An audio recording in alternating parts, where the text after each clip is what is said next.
인생이 고달프고 힘든 여러분을 우울, 불안, 스트레스 등과 같은 부정적인 감정이 없는 나라로 초대하겠습니다. 오직 행복만이 느낄 수 있는 유토피아입니다.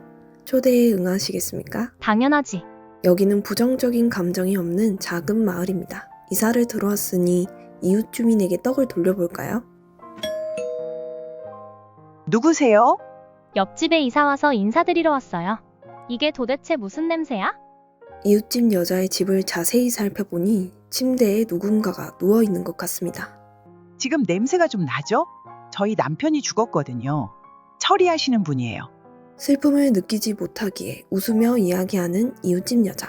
나한테 사기친 거지? 이상한 사이코 마을에 데려온 거지? 그럴 리가요. 감정의 이해라는 책을 쓴 엠마 헵번은 이렇게 말합니다. 부정적인 감정이 없는 곳은 완벽해 보이지만 곧바로 균열이 일어난다. 부정적인 감정이 없어지면 합리적인 결정을 잘 할 것 같지만 합리적인 결정과는 오히려 거리가 멀어집니다. 이런 곳에서 계속 살고 싶나요? 당연히 아니지. 그럼 힘들 때는 어떻게 하라는 거야? 이럴 때는 딱 일주일만 나를 관찰해보세요. 아침, 점심, 저녁으로 내 기분이 어떻게 변하는지 체크하는 거예요. 이렇게 정리를 해두면 내가 어떠한 상황에 기분이 나빠지는지 파악이 가능하고 또한 내가 어떠한 상황에서 기분이 다시 좋아지는지 확인이 가능해요. 그래서 상담사분들이 감정 일기를 작성해 보라고 하는 거예요. 작성해서 나라는 사람의 감정 데이터가 쌓이면 나를 컨트롤하기가 쉬워집니다. 그 다음엔 어떻게 해야 하는데? 근본이 해결 안 되잖아. 맞아요. 감정 일기로는 근본을 해결할 수 없습니다. 근본을 해결하기 위해서는 지금 내 기분이 인지적 오류인지 아닌지를 먼저 파악해야 합니다. 우리는 한정된 에너지를 가지고 있습니다. 한정된 에너지를 효율적으로 사용하기 위해 뇌는 어떠한 상황이 생기면 추측을 합니다. 이러한 과정을 알로스타시스라고 합니다. 뇌가 추측을 할 때 사용하는 재료는 내가 지금까지 살아온 과거 경험들, 현재의 신체 반응, 현재 기분, 현재 상황에 대한 맥락, 우리가 살고 있는 나라의 문화입니다. 찰나의 순간, 뇌는 이 5가지를 빠르게 파악합니다. 파악이 끝나면 뇌는 미리 예측을 내립니다. 나는 안 될 거야. 내 인생은 왜 이렇게 쓰레기 같을까? 끝나지 않을 것 같아. 자동적으로 이런 생각을 만들어내는 뇌의 예측 기능은 현재의 상황을 객관적으로 보기 힘들게 만듭니다. 그래서 우리는 혼자 생각 동굴에 갇히게 되는 거죠. 이러한 현상을 인지적 오류라고 합니다. 뭐야? 그럼 이렇게 생각하는 게 내 잘못은 아니네. 맞아요. 여러분의 잘못은 아닙니다. 하지만 나의 뇌에게 이런 인지적 오류를 덜 하도록 학습할 필요가 있습니다. 그래야 여러분의 인생이 재밌어질 수 있어요. 어떻게 해야 하는데? 우선 그런 생각이 들 때는 5가지 질문을 스스로에게 해보세요. 현재 기분은 어떤지, 현재 내 몸은 어떠한 반응이 일어나고 있는지, 예를 들면 심장 박동수가 빨라진다던가 근육의 긴장도가 높아지는 현상을 말합니다. 지금 이 기분을 느끼기 전에 어떠한 일이 있었는지, 과거에 나는 이런 비슷한 경험을 한 적이 있는지, 지금 내가 살고 있는 나라는 이러한 상황에 어떠한 말과 행동을 자주 건네는지. 다 적었는데 이걸로 기분이 나아지지 않는데?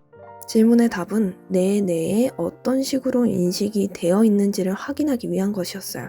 그럼 이제 3가지 방법을 사용해서 기분이 안 좋은 상황에도 긍정적인 감정을 느낄 수 있다는 것을 학습시킬 거예요. 결국 우리는 뇌에게 또 다른 경험을 제공함으로써 학습을 시킬 것입니다. 이는 심리학에서 자주 쓰는 인지행동 치료법과 밀접한 관계가 있는데요. 지금 내 머릿속을 어지럽히는 생각들을 종이에 전부 적으세요. 3가지 방법으로 생각을 전환할 거예요.